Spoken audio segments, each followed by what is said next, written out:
Well, it must have been about 3 years ago where I was scheduled to do a baby dedication for a couple named Ted and Diana Savage. They had just had their firstborn, a little girl named Lily. I'd never met this couple, but here they were in my office. And so we spent the first few minutes exchanging pleasantries, getting to know each other. And then I turned to them and said, hey, why don't you share a little bit about your spiritual journey? So Diana went on to tell me about how she was brought up in the church, came to know Christ at a young age, and it was all great. And then I said, what about you, Ted? And he started telling me in real vague terms his story with Christ. And while he was asking those questions, he asked Ted about his spiritual journey, and Ted just kind of indicated that he didn't really know that he had ever truly made a commitment to Christ. As he's telling this, I'm realizing he's never accepted Christ. Everybody thought that, the way I presented myself, it's like, well, he's a Christian, but in reality, I knew I wasn't, and I think that was a wall that I put up to try a defense. When Ted and I met in my office, just me and him, we didn't pull any punches. I came at him pretty straight and said, look, I know you know how church works, and I know you know where to stand, where to sit, what to say, what different church words mean, but when we strip all that away and get down to the matters of the heart, what's keeping you from going and living all out for Christ? Where I struggled with it is that God is not touchy. God is not touchy-feely. You can't see Him. And I think the things that I struggled with, and I still struggle with today, is that how do I know when God talks to me? My name is Amanda Bresnahan, and my husband and I, Mark, were marriage mentors for Ted and Diana. And right away we hit it off, had so much in common, and counseled them through their marriage. And one day we were at a funeral, and Robbie Sunday came up to me and he said, Amanda, he said, I just talked to some people that you know, and they said they're having their child dedicated, and I kind of asked them, who do you relate to as parents? And they said you and Mark, and I said, oh, that's wonderful. They are just such nice people. And he said, but the shocker is that Ted's never accepted Christ. And I said, what? At first I took the kind of laid back approach and prayed for Ted, talked to him about it, and at first he was just said, you know what, I'm just not ready for that. I don't know. He just was very laid back. So I kept praying for him, and actually I got my whole small group and all my friends involved in praying for Ted. I felt a sense of urgency, so there were times that we would have discussions about it and he would back away, and at those times I knew that was because it was me trying to do it instead of trusting God's timing. One day turned into two, turned into a week, 2 weeks, a month, several months turned into years. And so that's why I was so thankful when he started talking about doing this trip to help with the tornado relief.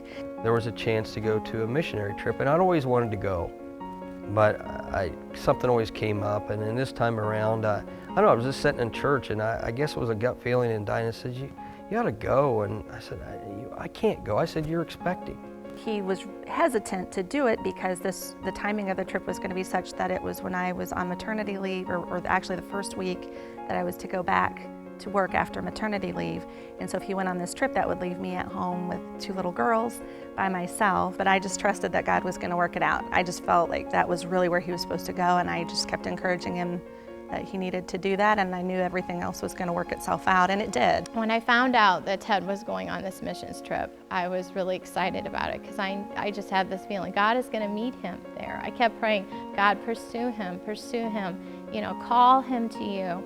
I was at a Christmas party with Herm Martin, and I said, Herm, tell me you're going on this missions trip. And he said, yes, I am. And I said, oh, I've got something for you I've been praying really hard for a long time. She said, well, it's important that I be the person to talk to Ted about Jesus. And I said, well, I'm hesitant a little bit because I don't know Ted. So I said to her, yeah, I would be glad to talk to Ted if the opportunity presents itself. And wouldn't you know it, by coincidence, that afternoon late, the first day, Ted and I were in the bunkhouse all by ourselves. And I said, Ted, so how are you doing spiritually? And we talked, and I said, yeah, I know, I got to do something. He said, yeah. He said, we struggle, and he told his story a little bit, and I talked about mine.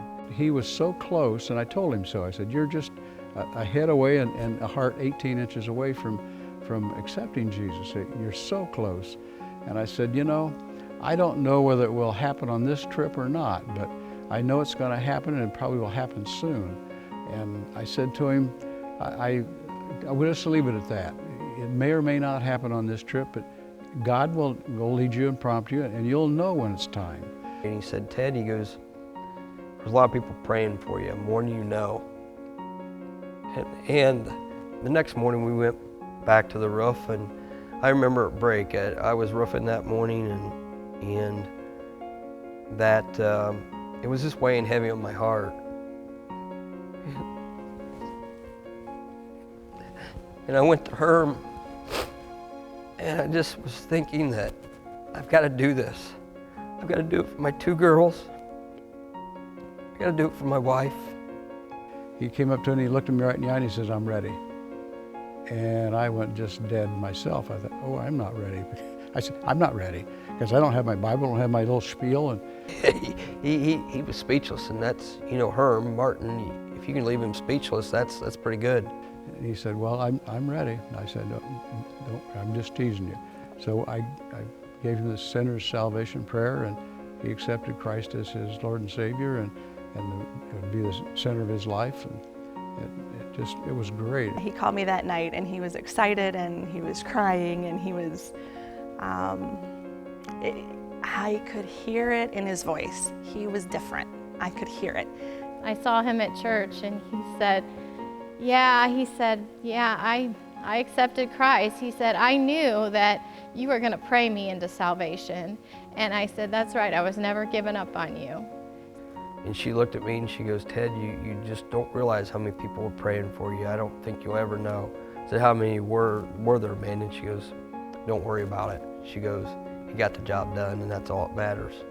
God has something planned for him. I don't know yet what it is, but I know it's got to be big, because there were so many people that God put, that God was using to get this to happen, and I just believe that God's got a purpose for his life that we don't know what it is yet, but it's exciting. It's definitely a miracle, because that's just how God works.